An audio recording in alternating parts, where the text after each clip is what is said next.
Hey, guys! Today we're hitting the track with Super Hang-On for Sega Genesis, a game that should make us feel like real racers, but instead makes us want to bang our heads against the wall. Are you ready for this crazy ride?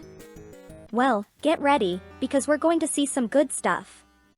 Super Hang-On is a port of a 1987 arcade classic, and when it came out on the Sega Genesis, it was supposed to be one of those games that brought the adrenaline of racing right to your home.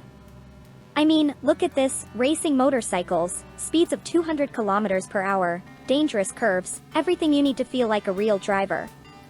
But wait, hold on tight, because not everything is as it seems. Okay, before we explode, let's talk about what the game does right. Super Hang-On has a soundtrack, and what a soundtrack, guys. Classic 80s arcade sound, with electronic guitars and synths that pump your spirit's blood.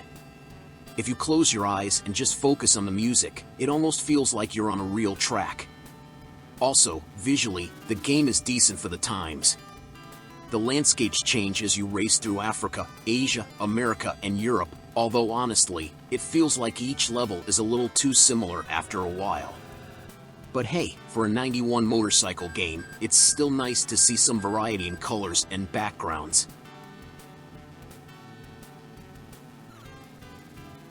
Now, let's talk about the part that will make us scream like crazy, the controls. Goodness, the controls in this game are goddamn. Do you want to swerve a little to take a corner? Well, forget it, because here you steer either too little or too much. It's like trying to ride a motorbike with a bar of soap instead of handlebars. And God help us if you try to use the turbo, because the motorbike becomes totally uncontrollable. You find yourself crashing into every billboard and opponent like a drunk. And speaking of opponents, who the heck programmed the AI? It's like these guys are invincible. You overtake them, and there they are, 3 seconds later, coming out of nowhere and overtaking you as if you were riding a bicycle. And let's not talk about collisions. The slightest touch in BAM, you're smashed against a tree or a sign, and you crash like a sack of potatoes. And this isn't one of those games where you can afford to crash every 2x3. No, if you crash, you have to start all over again.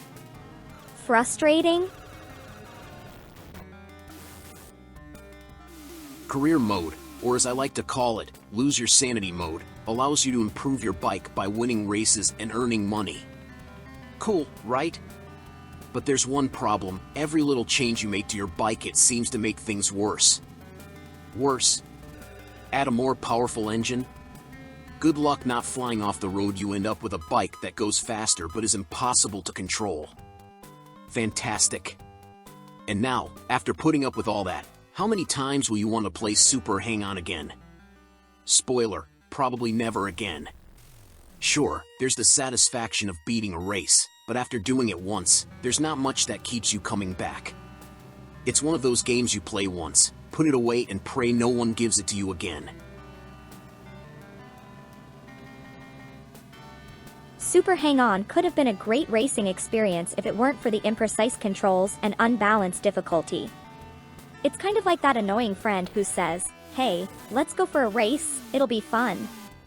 And then it drags you into a marathon of hell. You're a fan of motorbikes and you love to suffer, maybe give it a chance. Otherwise, save yourself the frustration and play something else. Well, this was our review of Super Hang-On for Sega Genesis. If you like this video and you like seeing me go crazy for games like this, leave a like, subscribe and tell me in the comments what other game will make me miss patience.